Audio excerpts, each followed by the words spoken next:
Hello everyone, welcome to my channel. मेरा नाम है विक्रम गुप्ता। लास्ट वीडियो में हमने प्रॉपर्टीज ऑफ डिटर्मिनेंट्स के एग्जांपल्स फिनिश कर दिए थे। वो वीडियो आपने नहीं देखा है तो उसका लिंक आपको ऊपर आई बटन में मिल जाएगा। इस चैप्टर के सारे वीडियोस की प्लेलिस्ट का लिंक आपको नीचे डिस्क्रिप्शन में मिल जाएगा, वहां से आप सारे वीडियोस देख सकते हैं। आज के इस वीडियो में हम 4.2 एक्सरसाइज के बाद का कॉन्सेप्ट देखेंगे और एग्जाम्पल्स देखेंगे। डिटर्मिनेंट्स कहाँ यूज होता है उसका एप्लीकेशन हम सीखेंगे आज। अगर आपने चैनल को सब्सक्राइब नहीं किया है तो प्लीज सब्सक्राइब कर लें। चलिए स्टार्ट करते हैं आज का वीडियो।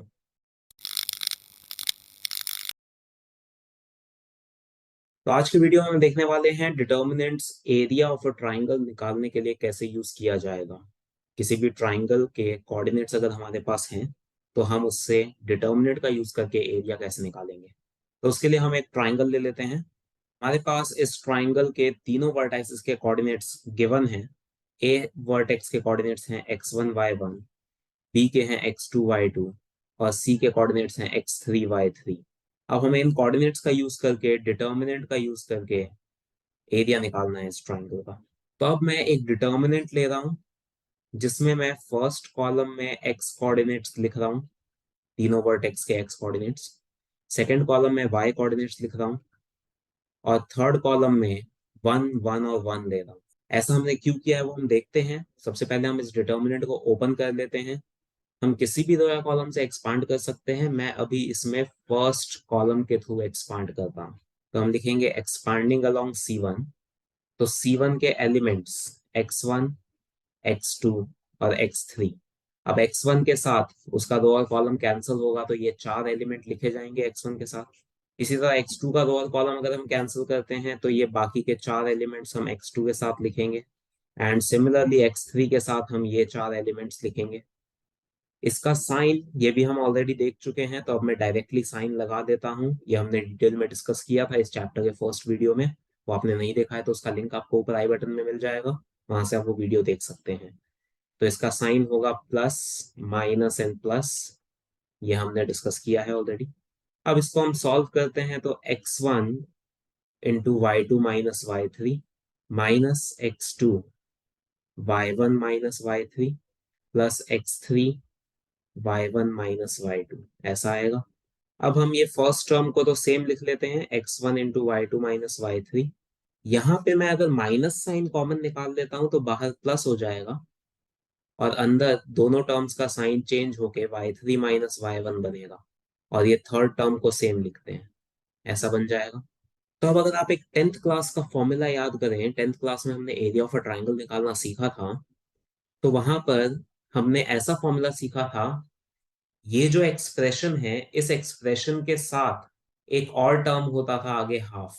ऐसा हमने एक फॉर्मूला सीखा था टेंथ क्लास में, half into x1 y2 - y3 plus x2 y3 - y1 plus x3 y1 - y2। ये फॉर्मूला हम ऑलरेडी टेंथ क्लास में सीख चुके हैं। तो क्योंकि उसमें आगे हाफ होता था तो अब हम ऐसा करते हैं, ये जो डिटर्मिनेंट है इसमें हम आगे हाफ भी ले लेते हैं। ये जो मैंने डिटर्मिनेंट फॉर्म किया था उसमें मैं आगे एक हाफ भी मल्टीप्लाई कर देता हूँ। तो हर स्टेप पे हाफ आ जाएगा आगे, इस तरह से। तो अब ये फॉर्मूला बन गया एरिया ऑफ अ ट्राइंगल का कंप्लीट फॉर्मूला। तो अब मैं इस पे से ऐसा कह सकता हूँ कि ये जो मैंने लिखी है equation, half into this determinant, ये एक्सप्रेशन भी मुझे एरिया ऑफ अ ट्राइंगल ही देगा, क्योंकि इसको सॉल्व करने पर वही फॉर्मूला बन रहा है एरिया ऑफ ट्राइंगल का जो हमने ऑलरेडी सीखा है। इसलिए अब हम जब भी हमें ट्राइंगल के वर्टाइसेस के कोऑर्डिनेट्स दिए होंगे तो हम इसका यूज करके एरिया निकालेंगे, ये डिटर्मिनेंट का यूज करके। ये मैंने सिर्फ फॉर्मूला प्रूफ किया है किस तरह से फॉर्मूला आता है, आपको सिर्फ ये याद रखना है। तो अब हम इसका एक एप्लीकेशन देख लेते हैं क्वेश्चन में। एग्जाम्पल करते हैं हम, एग्जाम्पल नंबर 17 करते हैं। तो एग्जाम्पल 17 में हमें एक ट्राइंगल के तीनों वर्टाइसेस के कोऑर्डिनेट्स गिवन है। हमें इसका एरिया निकालना है ट्राइंगल का यूजिंग डिटर्मिनेंट्स। तो अभी जो मैंने फॉर्मूला बताया था वही फॉर्मूला हम यूज करेंगे। हम एक डिटर्मिनेंट ले लेते हैं, हाफ इंटू, अब फर्स्ट कॉलम में हम एक्स कोऑर्डिनेट लिखेंगे, तीनों वर्टाइसेस के x coordinates 3 - 4 and 5। Second column में हम वाई कोऑर्डिनेट लिखेंगे 8 2 और 1। और थर्ड कॉलम में हम 1 1 1 लेते हैं, ये अभी हमने सीखा था। तो अब हमने जो डिस्कशन किया था उसके अकॉर्डिंग ये एक्सप्रेशन अगर हम सॉल्व करते हैं तो उससे हमें एरिया ऑफ ट्राइंगल ही मिलता है। तो बस ये डिटर्मिनेंट हमें सॉल्व करना है। अब यहाँ पर प्रॉपर्टीज का यूज करना कंपलसरी नहीं है, हम उसके बिना भी इसे सॉल्व कर सकते हैं, क्योंकि इसमें नंबर्स हैं। प्रॉपर्टीज जनरली तब यूज होती है जब अंदर वेरिएबल्स होते हैं या फिर बहुत बड़े नंबर्स होते हैं, तब प्रॉपर्टी का हमें कुछ यूज मिलता है। लेकिन अगर इतने छोटे नंबर्स हैं तो फिर हम इसमें डायरेक्टली सॉल्व कर सकते हैं, क्योंकि इसका कैलकुलेशन कुछ डिफिकल्ट नहीं होगा। तो हम इसको डायरेक्टली एक्सपांड कर लेते हैं। मैं अभी इसको R1 से एक्सपांड कर रहा हूँ, आप किसी और रो या कॉलम से भी एक्सपांड कर सकते हैं। तो ये हाफ एज इट इज रहेगा।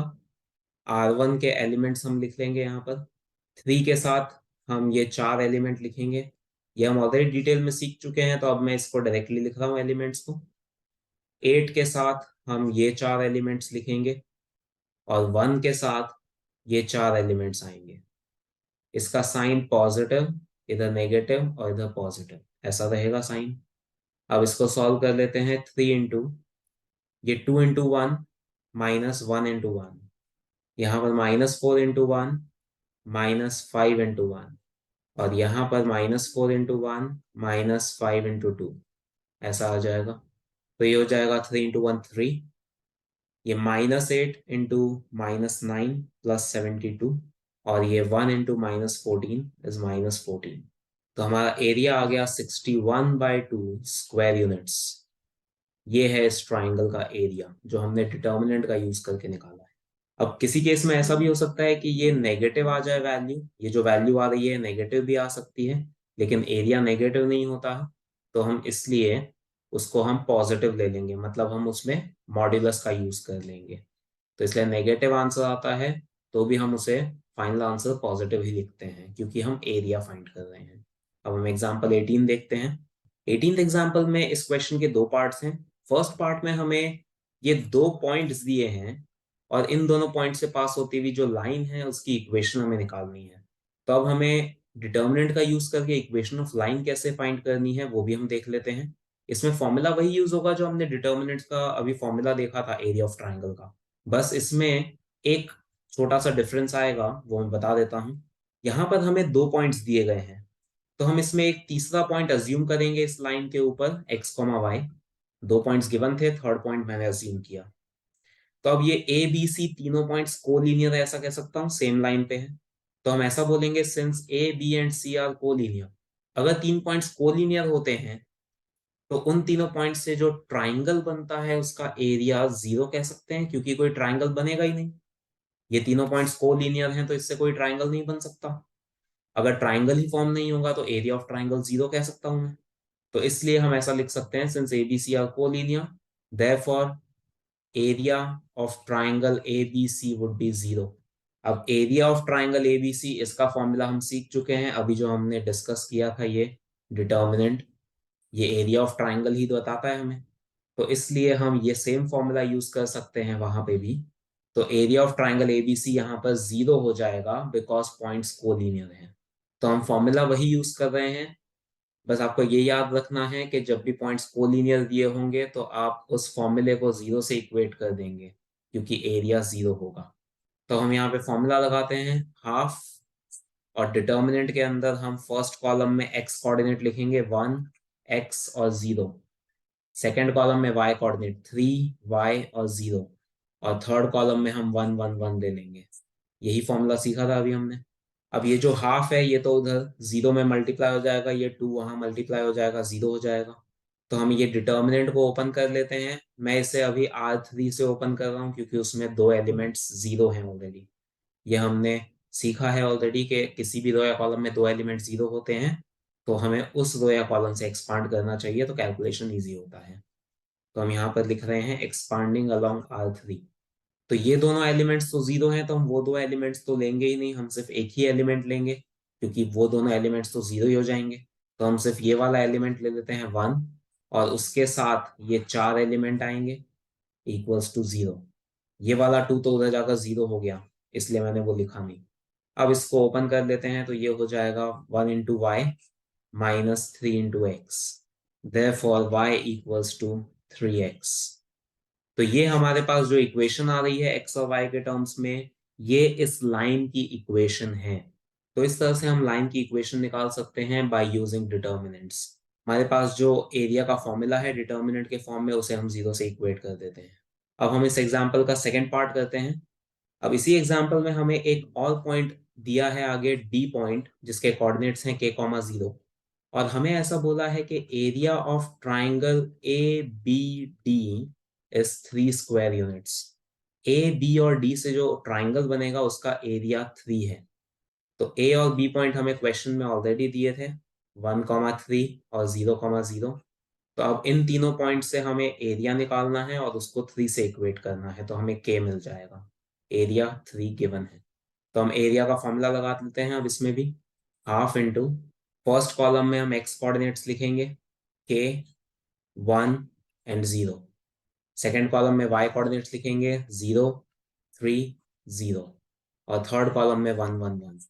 अब यहाँ पर हमें एक और पॉइंट ये नोटिस करना है कि जब भी हमें एरिया गिवन होगा और हम उससे किसी वेरिएबल की वैल्यू निकालने वाले होंगे, तो हमें इस एरिया में प्लस और माइनस दो केसेस लेने हैं।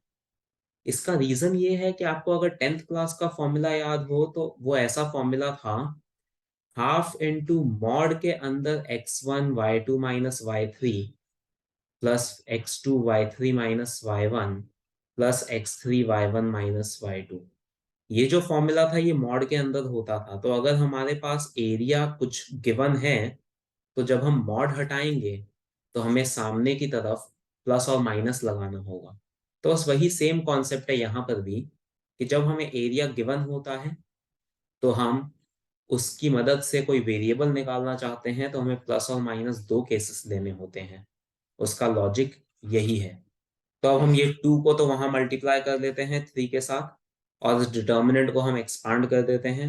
इसे मैं R3 से एक्सपांड कर रहा हूँ, तो हम लिखेंगे एक्सपांडिंग अलोंग R3। तो ये दोनों एलिमेंट तो जीरो हो जाएंगे, तो वो लिखने की जरूरत नहीं है, हम सिर्फ एक ही एलिमेंट लिखेंगे 1, और उसके साथ ये 4 एलिमेंट्स लिखेंगे, और यहाँ पर प्लस माइनस 6 हो जाएगा। ये 2 इधर मल्टीप्लाई हुआ, इसको हम ओपन करते हैं तो k into 3 minus 1 into 0 equals two plus minus 6। तो हमारे पास आया 3k equals two plus minus 6।